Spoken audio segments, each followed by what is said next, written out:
Episode 11 of Whole Lot of Wolves, Season 6. It's Paul with you this week. I've got Danny in Baltimore on the socials. I'm sitting down. It's Alex in New York producing. Hey. And from Fort Lauderdale, Florida, our good friend Chris Fischer. In the cursed kid at this point, as you gentlemen suggested. Cursed, possibly. Let's just get into it, guys. It's going to be a struggle this episode. I apologise, but Sunderland 2, Wolves 0. We've just got to go just see how we can find anything positive. I've got no real clue, but let's give you a quick summary of what went down. So to begin with, team news, we had Rodrigo Gomez come in for the injured Wang. That was Danny and his investigative skills coming up trumps to highlight that before the event. Matt Doherty came in to skip the side. He was right back in a back four again, so away from home. I suppose you could say it was a pretty decent start to the game as far as Wolves were concerned. Decent in possession largely, not too much chance creation. But as is often the case, relatively early, we found ourselves a goal down. And maybe after some impressive performances recently, maybe Johnson was at fault. The opening goal from Nordi Michele, unlucky somewhat going through his legs, but that was after a really nice 1-2 where he did effectively have the whole goal to shoot at. That really played out for the remainder of the first half. Maybe you could say a little bit better in the second, but still not a whole lot of creativity and attacking output, and really chasing the game at this point into stoppage time right at the end. And it was an unlucky Krejci own goal into stoppage time that sealed our fate. So, Chris, can it get any worse? Not really at this point. I mean, it's very hard to take positive thoughts out of this match because, you know, you look at the stat sheet and they let in shots, they let in possession. There were so many positives to take off the stat sheet, but it didn't seem like it playing out on the field. It was quite disheartening to sit there and watch the same situation play out for weeks. And when it keeps compounding like this, it makes it even more difficult to sit here and say, okay, there's 3 points right around the corner. The other thing is we still don't feel Vitor starting his strongest squad out there. So at this juncture, I just don't think there's any positives this team is feeling, whether it's in the dressing room or not. And I know we're going to get into it throughout the night, but at some point, it's got to fall back on Vitor. And he just seems like he's grasping straws right now. Based on that, Danny, is there any avenue that you can expect him to fall on that would turn this around? Yeah, I mean, we'll talk about the match that's coming up, but I think, you know, he called it a must-win himself, and so you have to imagine that this is going to be sort of those sort of hallmarks of a last-ditch effort, which might see some shakeups. So, I mean, you know, it's been said elsewhere, but, you know, Agbadu is his guy, and, you know, even though he's been out of form, you know, if we go back to a back three, I wouldn't be surprised if he was the one who comes in. You know, even if it ends up displacing someone like Santi Bueno, you know, Agbadu is the guy that he brought in. And, you know, as late as like the closing of this window, it still seems like Santi might go out. On the flip side, you know, you could imagine rolling the dice a bit with a start for Tolu. These are just, you know, sort of spitballing ideas here, but like you could imagine if he's considering it a must win, you know, unless he sees something extremely positive from this starting lineup that we just saw against Sunderland in training, then hard to see with him just kind of sticking with the same thing and doing nothing if he feels that his job might be on the line.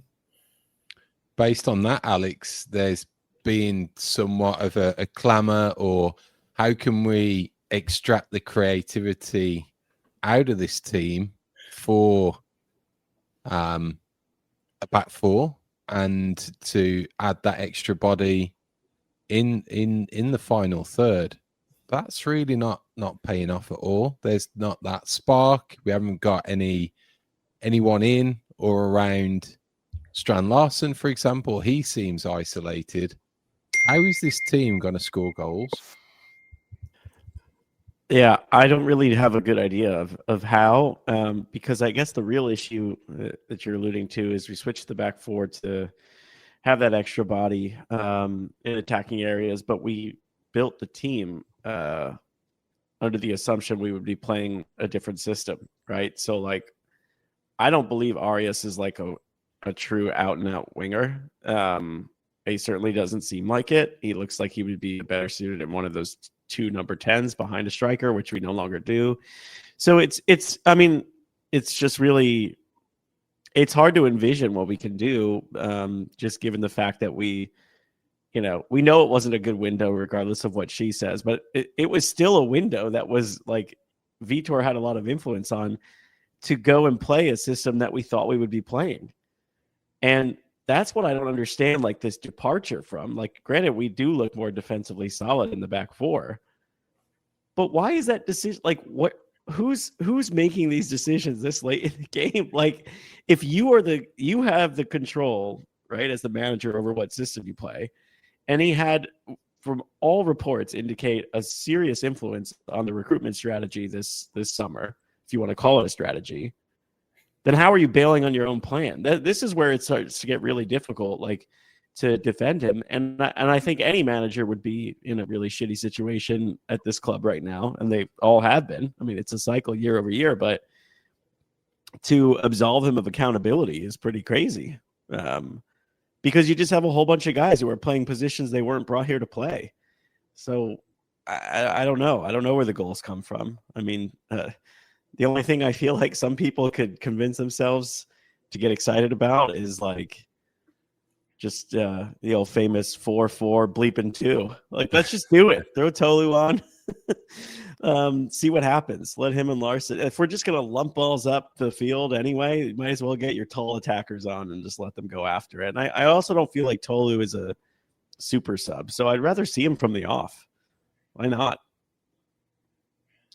Chris, here's a challenging question for you. Who can take a better corner kick, Chris Fischer or a professional footballer paid to play the game at Wolverhampton Wanderers? Okay, so during the Wolves summer US tour, I sent multiple balls over the crossbar over when Steve Bull was in the net for the penalty kicks. So I can tell you, I can get some loft on the ball. There's no doubt about that. I don't know if John Arias can. I mean, it is absolutely pathetic. When you send – the Wolves went out and Vitor wanted size, so they brought in size. These guys aren't A-class signings, don't get me wrong. But when you go out and you get size like this, get the goddamn ball in the air so somebody can put a head on it. Don't drive it into their stomach or their mid-region or in their legs. It just doesn't make sense to me. I think Rodrigo Gomez would be a better corner kicker taker than John Arias at this point. Even Agbadu, when he was playing, for Christ's sake, he would always send the ball high. Or Manetzi, he always puts it over the net. Just get the damn ball up. It's not that hard. And the other thing I take away from Jeff says they had, she said, as Alex said, a good window in the summer. Is he looking at that as players? Because we know that's not the case. If he's looking at it from a coaching staff and a backroom point of view, then maybe. But these guys haven't proved that yet. So therefore, it's still not a good window. Vitor went and beefed up his coaching staff, brought in his guy for director of player personnel, and still they're not doing anything with it. I mean, the set pieces aren't working. The corner kicks aren't working. And we all know it's just not working. 4 goals on the season. These guys have, and even if you look at the defensive side, they've allowed more shots to go into the back of the net than any other team. And I don't just mean like goals more than anybody else in the Premier League, but the efficiency of shots that other teams are taking going in the net, we lead the league in that. So it's just all around the coaching staff is not working. And then there's grumblings, and Danny, you could probably speak to this because you scour it so well on Twitter and social media and the internet. There's rumors that Vitor is spending more and more time in Portugal. Is that true? Because we know Gary O'Neill was doing that, and we saw how that all went down. there's just so much up in the air with this team right now, and the coaching staff is clearly not getting their job done. I know that was a long answer to your question, Paul, but inevitably, there's just so much wrong right now. There's so much we could cover. And Danny, you should be drinking much heavier than Bud Heavy, by the way. Okay. Like, I've got bottles of whiskey back here. So just in case. Well, my story is that there was a wedding about 2.5 blocks from my house this weekend of a good friend and a Wolves fan who had a slightly worse day than he probably had hoped for on Saturday. Still very good, but didn't start it out great. And I ended up with probably over 100 beers that are left over from this. I'm working through the worst ones first, which is why I'm drinking Budweiser, the king of beers, right now. Nice. So, quick straw poll, guys. If it comes to Sunday and we don't get a win, is it lessons learned after O'Neill last season in that will Vitor still be in a job come the next podcast? Alex, I'm looking at you first. This is so difficult because I feel like I think Vitor probably is going to reach a point where he wants to go. And I also feel like the optics of giving them that extension and then I don't know the exact details of his contract, but we know how cheap Fosun is. They're going to do everything they can to not have to pay a premium to get him out and claim that it's still early, that survival is still possible. So I'm going to say I think he's still there. It's crazy to say, but the start was worse last year and they hung on. So I think they milk this a little bit longer and torture us some more. Chris? I think he's still there. I'm right on with Alex. The fact that Jeff Shee said there hasn't been any stability in that position and they're looking to keep Vitor long term. The thing that really chaps my ass, guys, honestly, with this whole the decision-making process with Wolves, especially with Jeff running the show, you give Strand Larson a big contract. What's he produced? You've given Vitor an extension while he's in a losing streak. Why? You don't have to spend that money. For a financial institution that like Fosun that runs this damn club, and I don't mean damn club, but I mean the club, they piss away money like I've never seen. Who are they paying? They're probably paying Gary O'Neill still. Might be paying Lopetegui. I mean, they waste so much money, and then they got to pay their backroom staff. It's crazy to me the amount of money this club wastes, and it would not shock me in selling all their. Whether they sold Cunha or some of these star players over the years, a lot of that money goes to pay off bad contracts that they decided to make based on Jeff's shitty decisions. And yes, to Minnesota Todd, you're absolutely right. He cares about esports more than he does the club. So how much money is being sent that way? It just gets frustrating when you see it not working. It's not working and it's obvious, yet they have to stick to a plan because they financially committed to it. Look at what's going on at Forest. They weren't winning. They ripped the Band-Aid off, even with the discretion with Nuno Espirito Santo and the big Greek moving and storage owner. They literally, Alex will get that reference. But but overall, they manage, if they're not winning, they get rid of them. These guys, Fosun, they just keep them around. They're like, oh, hell, money's still coming in. We don't care. Yeah. And now they beat us to Sean Dyche. So that's the other thing that happens when you wait. I mean, the few guys who might want to take the job might already take a different job. It's like, come on. Danny, what do you think? Chris said it all. No, I think that the sensible thing would probably be to sack him, which means that probably that's not what's going to happen. I have said before, I don't know that, sacking Vitor helps us at all, but it's just one of those things where you, like, at some point they just kind of can't let a losing streak go on, and you can't sack the playing squad. So they're going to do it eventually. But yeah, like Alex said, I don't really have faith that they'll do it at the right moment, which means that they'll probably wait. And let me tell you, if it's like 1 point out of the next two before the international break, and that might be optimistic, and then we're sitting through the international break still not seeing a firing, I think it's going to get very uncomfortable in the fan base.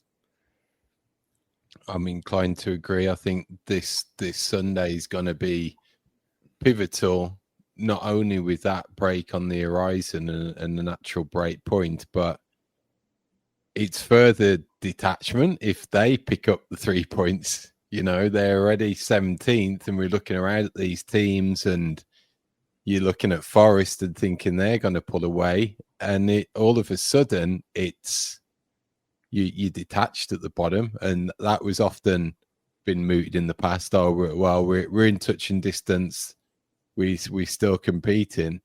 If you start putting 3, 4, 5, maybe 6 points difference between the bottom and the team in 17th, and it looks pretty bleak. So I think that may factor into things somewhat. So let's talk it through when it comes to Sunday. I already mentioned that Vitor says it's a must win. So how can it possibly change in the way that we set up, particularly that we're at home, in such a way that gives us a boost and allows us to take the onus? Chris, can you take a stab at that?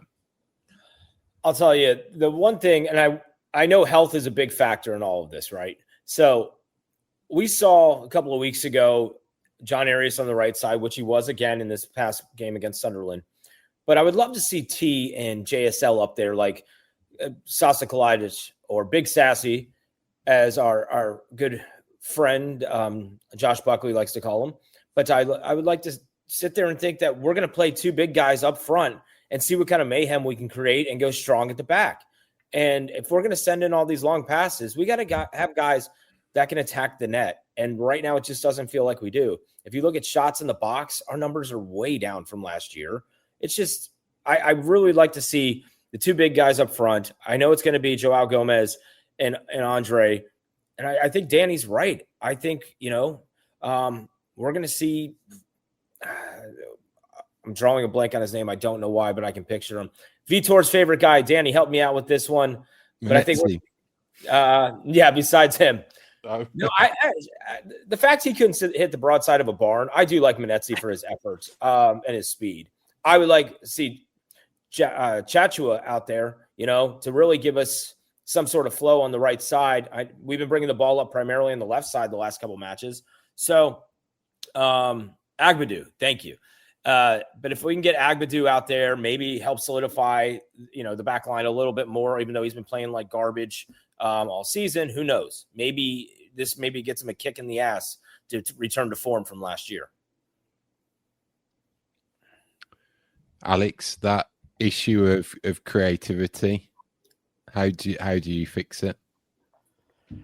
I also think I would be playing both strikers, just because even it's like they're the only players with any like proven goal scoring record on our squad, and it's not in this league necessarily, aside from Jurgen, but still, like, who cares? Like, he was at least scoring in Belgium.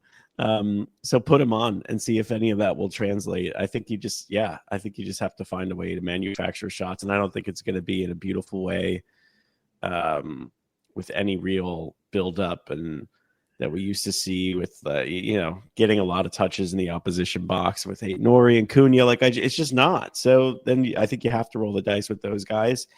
Again, positions, I don't know where most of these players make sense. There's still, I feel like, people who want to see more for Lopez. He certainly looks bright when he comes on as a sub. Also, like, he fits this profile Vitor wanted of like someone who's big.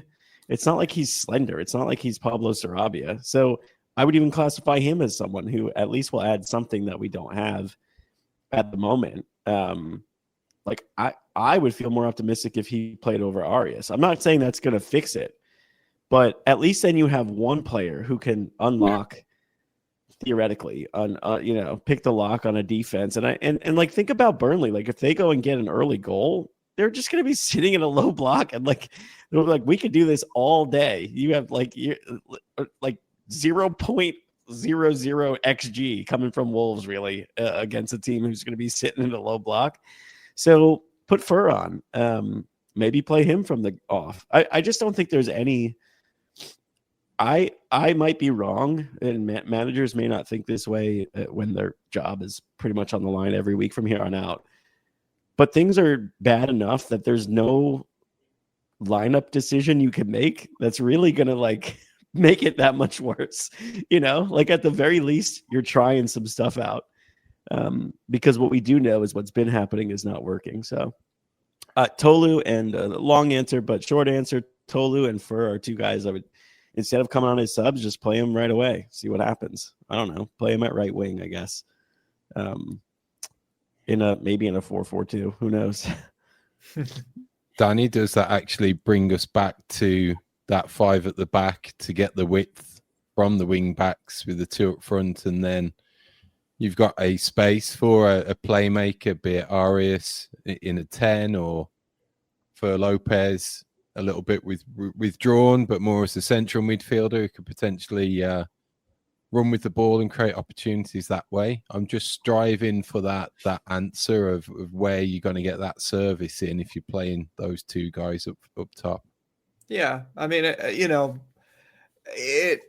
big question is just how do you actually get these guys in their right positions? And part of it is like a problem with recruitment and squad building, as we've talked about, where we think that the sort of the plan was maybe not executed this summer for whatever reason, whether it was the ownership or Vitor himself. But you have all these little conundrums, and part of it, and I understand why people are happy to blame Vitor, because I think he does bear a lot of responsibility on this, because some of it is just kind of baffling. I mean, like we're making all these strange decisions, like Arias, whether he's being asked to or not, he's playing so far away from the center of the pitch. And it's fine that he plays his best on the right, but he's basically in like a wing back position at this point. And similarly, we're launching these balls up to Strand Larsen, who's like okay in the air. Like he had some decent flick-ons last season, but he's not really like kind of a prolific like holder up of the ball. Like that's more what Tolu does. And so all these little things are like, why are we doing the things that specifically the players aren't that good at? You want to be able to give the ball to Strand Larsen while he's already facing the goal or damn close to it, and being able to shoot within the first couple seconds of having possession of the ball. And even when we put on Tolu and had Strand Larsen on at the same time last game, we were still rolling it out to the center backs and then building up. And it's just like, what is the point of this? And then, the one long ball that we tried, Tolu brought it down well, and it ended up with Chachua, who's probably not the person you want striking. And we saw what happened, but it's just like the things that get us there, we're not even doing. So it's a little perplexing at the moment. I would probably, I'm probably stealing a few different people's analyses at this point, and credit to them, although I don't remember who it was. But, I would probably go to Tolu and not Strand Larsen. If it's true that he's not 100% fit and he's struggling with this Achilles issue, I just don't see the value of him running around and not being able to do the things that we need him to do. Like if we're not going to feed him the ball and let him take, God, at least like 3 shots a half. And like, that's not asking much, So like, we're not putting ourselves in our best position. So let's give Tolu a chance. If he's fit enough, he can hold up the ball a bit better. He can feed people in, and sort of to Alex's point, do what you need to do to get Arias playing closer to him, or closer to Strand Larsen if he's the one who starts. But he needs to be closer to the action to be able to feed those balls in, or feed off scraps when, there's a deflected shot or something, So yes, to, again, long answer, but short answer is I agree. You could end up with a 3 at the back to try to make some of those things happen. You could also see, like a 4-2-3-1 and have either Fair or Arias sitting in that 10. And it's like, at this point, what do you have to lose? The main threat from Burnley is that they're going to be able to sit in and stop us from scoring. It's not going to take much to stop us from scoring at this point. So if you're not super worried about them, pumping up their score line, then why not just go for it with a 4-2-3-1 or something?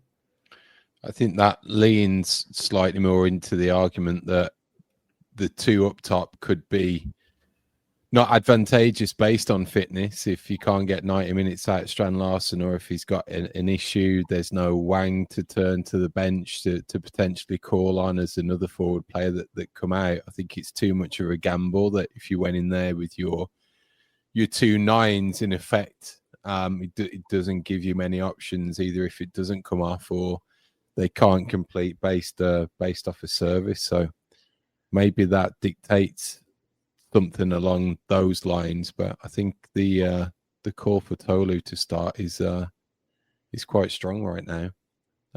I can't say myself, guys, I've watched that much of Burnley to know what to expect. I think I'm still PTSD from all the times that they rock up at Molineux and beat us anyway, even though they're destined for relegation.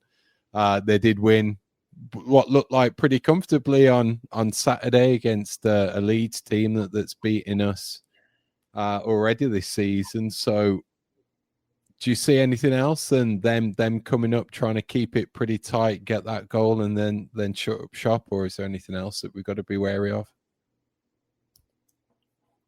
Go ahead, Alex. You seem to have them down. Do you know how many goals against they had last season? No. And I know that this is like an outrageously low number. They were like impossible to play against. Anybody want to guess? I feel like it's like 12 or something.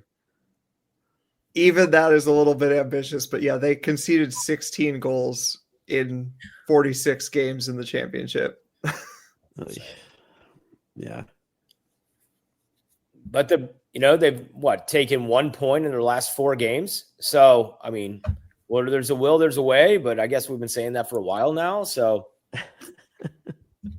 it's just, I think Paul hit the nail on the head, and I think we all know it. It could be a very unfriendly environment at Molineux on Saturday or Sunday, excuse me. And, it might just be what the kick in the ass this team needs overall. But the way that they've even been showing when they're coming off the pitch and not clapping off the fans, I just don't know if their heart's in it. And, the big thing is you can say what they want to. And a lot of journalists, even with my background in that for a long time, you don't get to be in the dressing room or in the locker room at that time. So you don't know unless you get to interview the players, really. And Wolves, and mostly the Premier League, is the whole Premier League thing. It's not like the NFL or Major League Baseball. You don't get the opportunity to talk to those players. And so when you don't have that opportunity, really, what are you going off of? Social media? That's not a good indication of what's going on. So I don't think right now, I don't know, but just going off facial reactions, body reactions that we see play out week in, week out on TV, I don't know if their heart's in it right now. And that's the most concerning thing for me. And if that is the case, even though it is Jeff Shee, by all standards, Vitor and his coaching staff need to go. Okay, then prediction time, boys. It's Wolves, Burnley, Sunday, 10 a.m. Eastern Standard Time kickoff. Another shitty Sunday fixture as well, which we never do well in. So just add that to the cluster that is this upcoming fixture. So, Chris, with that positivity in mind, over to you, my friend. I think it's tea time. I think we're going to get a Tolu goal here. And I don't know why, but something tells me, and I love the Fer Lopez call. I think our boy Fer gets a goal, and we get our first 3 points of the season, 2-1. Alex. I'm going to say 1-0 Wolves. I don't know why. But I think if they don't come out like lit on fire with hot piss, as the Green Bay Packers coach, my NFL team, likes to say, then I don't I don't know. Then they just don't have it in them. Then like we're already relegated. Like this is the one game they have to come out like that. So what if we score early and don't change our shape? That's my prediction. 1-0 Wolves. Turn the tide a little for now. Danny? Oh, do I want to believe Chris's idea of Sunday tea time? My heart says that Tolu starts and scores a brace, and we're all getting drunk on a Sunday night. But I'm just going to have to go with the numbers. I'm going to say 1-0 Burnley. God. So I think that's Budweiser talking. It probably is. I think my apathy has been at an all-time low since Saturday, and unfortunately, I can't see it getting any better. I think this is the bottom. I think it's our Ipswich result of last season, and it's Wolves 1, Burnley 2. No Stupid Questions is brought to you by Esfuerzo Wines. Located just north of Santa Barbara, California, Esfuerzo Wines showcases passion and 3 generations of winemaking in every bottle. Whether you're toasting some Vino de Vitor or winding down after a day of work, let Esfuerzo Wines transport you to the heart of wine country with each sip. Now at esfuerzowines.com, you can use the promo code Vitor, that's VITOR, at checkout to receive a 30% discount off your order. And don't forget to try the special edition 1-pack wines to show your passion and support for Wolves with each glass. This message is intended for those of legal drinking age. Do not drink and drive. Excessive alcohol consumption may be harmful to your health. If you or someone you know is struggling with alcohol abuse, please seek help. Esfuerzo Wines reminds you to enjoy their product responsibly and in moderation. Let's try to have some fun with No Stupid Questions, the part of the show where you, the listener or viewer, could ask us anything in relation to Wolverhampton Wanderers. You could do so on X at WLWpod. You could shoot us an email whenever you'd like at hello@wholelotofwolves.com. That's the show's email address. Or for those of you who are watching live on the stream, you can always use the chat function. Pop your question in there, and we can go ahead and get to it. Let's start with this question. It's I'm gonna give this one to Paul, since I feel like our hope is on this end has been, we've tipped our hand on how hopeful we are. New England Wolves on X, is hope a tactic or just the Wolves way? That two up front and trying to launch the ball into those, or like looking for the long ball without any type of creativity.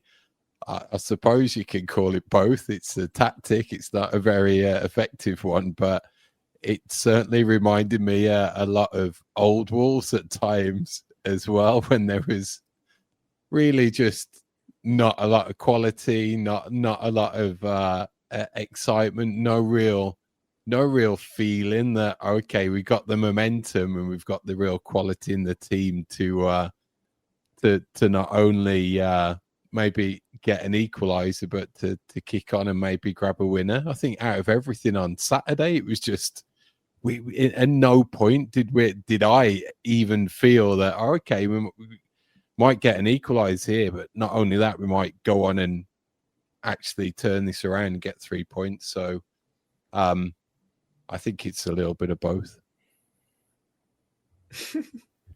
I'm going to ask a bonus question off of this one while we're talking hope, because we did this a few weeks ago. Let's revisit this. What could happen now that would make you hopeful, Chris? Is it a Tolu brace and all of a sudden he's starting and you think, okay, maybe he goes on a little run? Like, is there anything within reason? Vitor actually gets it right. He gets the lineup right. We take away 3 points. Yeah, it's Burnley. A 4-0 win, of course, Todd, that would be great too. But, I actually think and I kind of like the mixture of what we were all talking about tonight. And it was only an EFL game, but just the fact that that game gave us so much hope because of the fact that you had Kalajic and JSL up front, and they looked attacking and they looked threatening. And the fact that if we could just look threatening, for Christ's sake, and if we could get, some of the defensive play that we saw at the back end of last season, that would be fantastic. And I think, it's the hope that kills you, but I also think it's absolutely been just so deflated by our expectations this year that it hasn't really been fair to the fan base across the globe because of the expectations we had. We're hearing we had a good window. Well, in reality, it's just sucked. So, I think it's just if we can play attacking football, be strong in the defense, and if we come out with 3 points, that's great. But I think that's right now, I hate to say it, that is just the hope. Yeah. Joey says a 4-0 victory would spark some hope. Todd actually said the same thing almost simultaneously. So shout out to them being hopeful. Although I do believe they both previously predicted Burnley victories when we were doing the predictions, and they were chiming in with that. But yeah, that would probably get me pretty excited.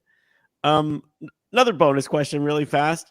Danny, is there a manager name out there that would give you hope? Because that's the other thing, right? It's like we still have somebody has to take the job, and I can't even I think the past few years we've been able to throw out just random Portuguese managers who are in between jobs and be like, maybe that guy can do a job.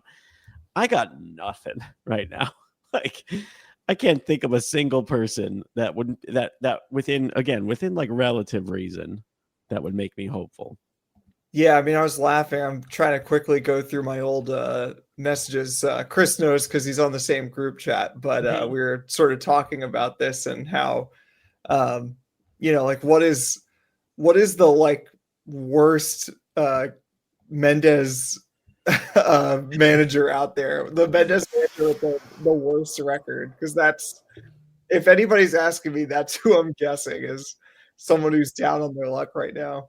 Bruno Lage is still I think looking for a job, so that's something we could go back to, I suppose. But yeah, there's a couple of pretty uninspiring names who have sat around in the second tiers of Portugal and France and whatnot that are represented by George Mendes. So that's a possibility, I suppose. I saw some people come up with the Strasbourg coach, Rossignol, who I think he coached Hull. It's just once you're in that blue co bubble, I'm just not sure I see it happening. This is almost getting Saudi money, he's on the Chelsea gravy train. I don't know that we could afford him. Yeah, Minnesota Todd says Rob Edwards, and I think that there is that. I feel like there's a non-zero chance of that happening just for convenience. I'll tell you who we have caught a massive break that we won't see this fella rock up to the Molineux. It's Gennaro Gattuso being head coach of Italy, because he had a panic Wolves appointment written all over him. Yep. I'm glad that ship has firmly sailed. Danny just mentioning Bruno Lage, I could see Josh Buckley, who is recovering. He did not relocate, by the way. We made that joke last week. He does still live in the United States. I could see him listening to this, thinking to himself, "Oh, if I were there, I would mention that Bruno Lage never lost with a number 9." Yeah, now he's got 2. And now all we have is 9s. We've got nothing else but strikers in the way of attack. So get those passports renewed. Yeah, exactly. John says, what manager would want to come knowing they would get 6 months of contract extension, then sacked? It is a vicious cycle, but you get the payout.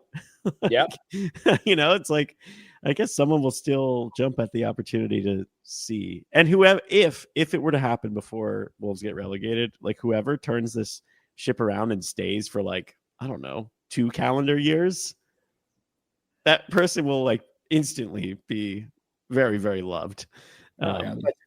So has a good chance to become a fan favorite. I remember we were talking about this prior to the window closing, And I said, the way things are going, this is shaping up to be the greatest January window in Wolves history, because they're just going to have to spend money. And that's really what it comes down to. So there's a couple of ways you can look at it, but January, it could end up being just incredible, but it might be too little too late by then. And that's really, I think, the biggest worry. And to the point of what you guys are making, a manager's got to be in place. He's got to be able to assess what he has, but they haven't exactly done shit that way for a long time. So I don't know. It's really, what is it? I was just looking at the odds, and Josh will appreciate this. Miss you, buddy. 6-4 odds for Vitor to be fired, which I've never heard of odds being that close, and 3-1 odds according to Paddy Power. So he is our Talk Sport, excuse me. So he is the heavy odds-on favorite to get canned next. Yeah. It seems like an inevitability, especially when the odds are like that. All right, now listen close, guys. Hold these 4 things in your head because we're going to rank them. But first, we're going to go with this question from Drew Freakin on X. Frequent guest on the show, good friend of Whole Lot of Wolves. What happens first? A Wolves win, a clean sheet, a new manager, or Wolves are actually awarded a penalty? We don't have to make it. We just have to have a penalty. All right, so let's actually go and put them in the order we think that they are likely to happen. Again, it's a Wolves win, a clean sheet, a new manager taking over, or getting awarded a penalty. Paul, if you had to put those from what will happen first to last, what would you say? I would say a Wolves win first, and then a new manager is going to bring around a clean sheet, and the new manager bounces a penalty. Okay. I like it. Chris? I'm going to go clean sheet, number 1. A Wolves win second. A managerial sacking next, and a penalty as the final one. I just don't. They're never going to give the Wolves a penalty. It seems like it's just forgotten about. Well, nobody's getting touches in the box. It would basically somebody would just have to maul Larson or Tolu in the air. It would have to be from a corner kick. Yeah. Going back to your point, Danny, Larson has no more than 2 shots throughout this entire season in a match, which is just mind-boggling to me. Yeah. So the penalties, I find that hard to believe it'll come. Yeah, I think that point's a little going back to that chance of Chachu, as though if he had an inkling of knowing what he was doing when he was in that position of stealing a yard on 2 defenders coming into you, you'd had your wits about you, held up the ball and took a foul in that situation, rather than just crap yourself and just have this attempt at, I don't even know what the attempt was, but that's what we're dealing with at the moment. Yeah. Danny, do you have a different order? How do you see this playing out? I don't. I'm going with Paul's because that's essentially what happened last year, which is that the manager wins, but it's not enough. You sack them, then you get a clean sheet, and then sometime in 2027, when we've been relegated and promoted again, then we get a penalty. But I just want to go through Chris's answer, which, if I'm correct, was clean sheet, win, manager, penalty. So what he's predicting there is actually a 0-0 with Burnley, and then we win in the cup, and then Vitor is sacked anyway. Yeah, Drew did not specify it had to be a league match. It could be a cup game, I suppose. I agree with Danny in the sense that the penalty will only come when we're no longer in the Premier League, because VAR exists in the Premier League, and that just won't happen. I don't know. It's crazy. We can't even get just an unlucky handball, or lucky for us. Yeah, with Amazon Web Services out today, I saw that the game that was played today, they didn't have the semi-automated offsides. Is there some sort of internet or satellite sabotage that we can do to make it so that VAR is not usable? Yeah, like when Liverpool just didn't have the camera angle at only one of the biggest and most prolific stadiums in England for VAR back in the FA Cup. Like something. Although I like will that. say, even most of last season, we really didn't have that much trouble with VAR. We've been shit on our own, so Oh yeah, we can't blame that. we haven't needed help to be shit. Yeah. We can no longer blame them. This isn't a question, but how about this nice sentiment? Being Laney chimes in. Sunderland fan here tuning in. We no, only too well how awful it is when things at the top are messing with your club. I hope you manage to sort things out. Wish you luck apart from against us again. I have to say, I think most people agree that Sunderland will stay up, and now I'm kind of hoping for it because I feel like they deserve it. And I'm not even that mad that we lost to them. I mean, I am, but I'm mad at us, not them. But I feel like it's going to be very different if we have the same result against Burnley at home. There'll be no more like good feelings left for a promoted club doing well because there's none of that left. There's no more room for that. But anyway, thanks for tuning in. You probably wanted to. I have another take on that, Alex, real quick on the Sunderland situation. Think about during COVID, how many people found their way to this game because of Sunderland Till I Die. Yeah. And now they've adopted Wolves as their club. And I mean, I've heard quite a few stories like that here in the States. So I just, I got kind of in the back of my mind, root for them, obviously not against us, but I do that for that reason, because like, being Laney said, they've been through it. Yeah. They've been through it bad. I had to stop watching. I was already a Wolves supporter and didn't have any like warm feelings to Sunderland, and I had to stop watching it because of just how like bleak it was. It was like if it was hitting too close to home. The cinematic version, the Netflix version of the feeling I feel when I'm drunk, sad, and mad, and it's only noon on a Saturday and my weekend's been ruined. It was just like that times 10. But this week it gets to be on a Sunday instead. We know Jeff Shee will never say yes to a Netflix documentary, so we've got to make our own luck, and Paul's got to get in touch with some Netflix executives or something so that they can make the Wolves equivalent, with us getting some sort of handsome paycheck for participating.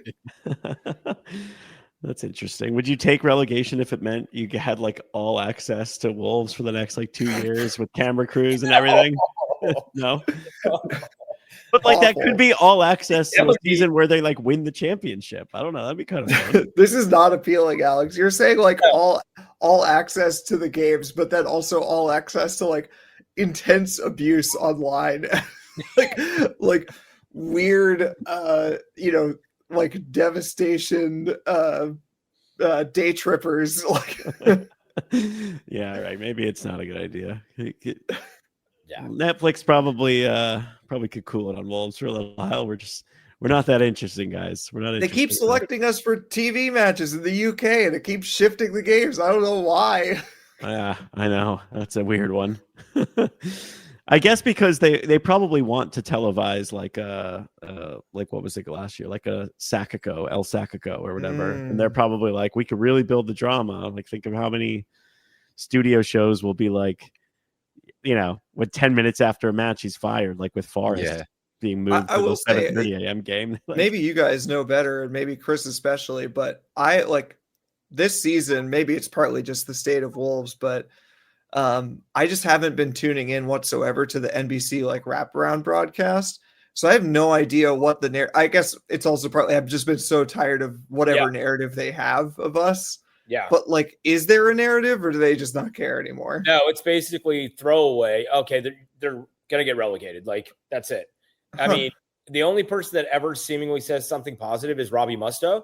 Yeah. Everybody else is like, nah, screw him. God love her, Rebecca Lowe. Something tells me Rebecca Lowe does not like us. She's not. She said so. Yeah, she's just not.